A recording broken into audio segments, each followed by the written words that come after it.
এবার আমি এসেছি সেন্ট্রাল আমেরিকার পানামায়। আমায় পৃথিবীর সবচেয়ে বিপজ্জনক জঙ্গল আর ম্যানগ্রোভের জলাভূমিতে নামিয়ে দেওয়া হবে। চারিদিকে ভয়ঙ্কর সব প্রাণী আর গাছ। আপনাদের দেখাবো কিভাবে এখান থেকে বেঁচে বেরোবেন। বাপরে!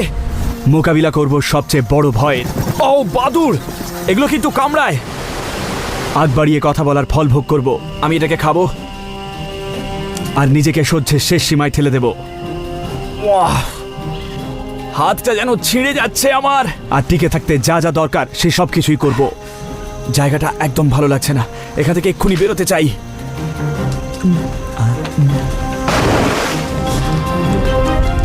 Man versus wild with Bear Grylls.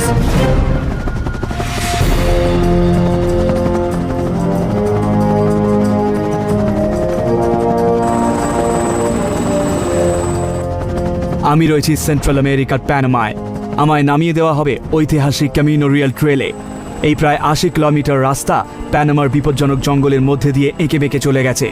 Pacific থেকে ক্যারিবিয়ানে রত্ন আর সোনা নিয়ে যাওয়ার জন্যে স্প্যানিশ দখলদারেরা এই ঐতিহাসিক পায়ে চলা পথ বানায়।